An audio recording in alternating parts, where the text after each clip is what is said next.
Next knot's going to be the one I call a nan knot. It's like a version of a bowline, but it has different advantages and one disadvantage. The disadvantage is that all of the pressure on the knot comes on one spot on the line.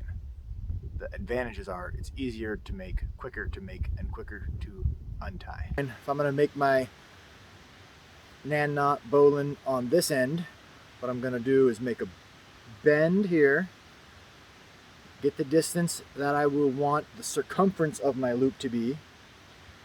With the tag end there, I'm going to make a twist for a loop that does cross over. So this one does cross over. This tail end is going to be crossed down as I stick that loop over top of the bite. I'm just going to use my hand to tighten it up and cinch it there. So it's going to end up looking like that. I'm actually holding it with tension here in my thumb. And then this tag end is going to go through that first loop. And then what I'm going to do is tighten everything. Tighten these two, the whole knot, dress it up. And it's going to end up looking the same pattern that a bowline would, except for not in the same order. Okay, in a bowline, these two would be looped together, something like that. And I think this one would be your working line here. But anyway, that pattern ends up being the same pattern, just in a different order. Okay, that's not exactly how I actually do it, but that's the knot. What I'm going to end up doing is actually ending it with, instead of pulling that tag line through, I'm going to pull a bite through, which makes it look like that. Now this nan knot loop here is going to be able to pull just like a bowline, but I'm going to undo it by pulling that loose tag, and I'll show you the easier way to do it. Okay, so a bend. This is the circumference that my loop is going to end up being. I'm going to make a, watch my wrist, make a twist right there. Take that twist I just made with the tail going down and put it over that first bite. And right here I'm just going to cinch it up so it's easier to manage when I get to it. Now transferring that, holding that knot with my other hand, I'm going to take the tail tag end, make another bite, stick it through that first bite. Now pro tip is going to be keep that last bite you just made smaller than the loop that you're working with, because that'll be easier to identify later.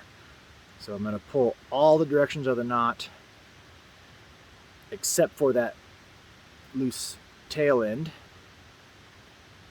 That gives me the loop that I'm going to use. This extra bite that's just, it's just there so this tag can be there. Now when I pull on this anyway, it doesn't move. And when I pull on this, watch how it comes undone. It's pulling that last bite through, and once it comes through, the whole thing is just done. So I'm going to make a bite.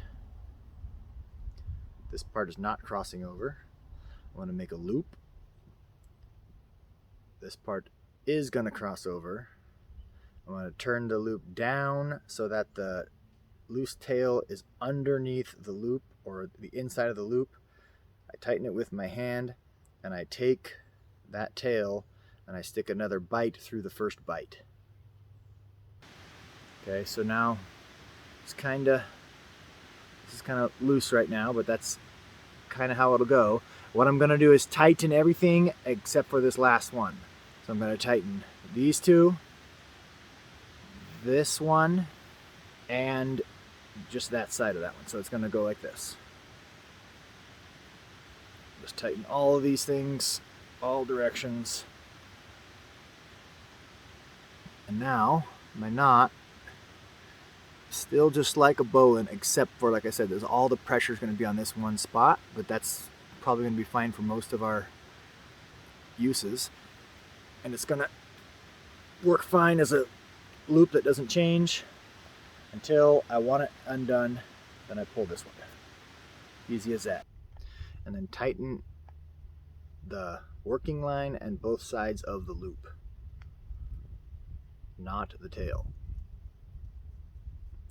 Now once you do that, it's going to end up looking something like this. And if you're familiar with the pressure on lines, you can see right now what I'm talking about. All the pressure is going to be right there on that part. So if your line's weak and you're not as good, your line is more likely to break right there than anything else.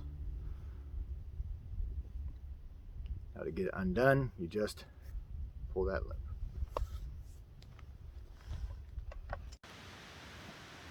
Now that's what I'm using on a lot of my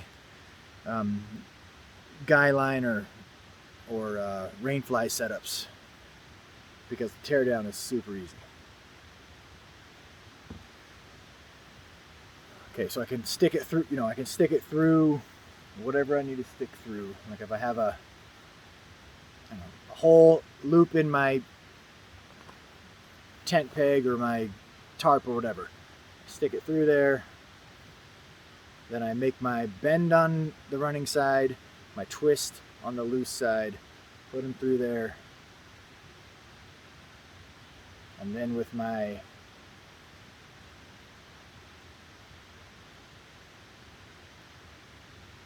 tag end, I pull a bite through, cinch it all up, and I have that nan knot through a stationary loop or a pole or whatever it was, and it comes off when I pull this one. There you go.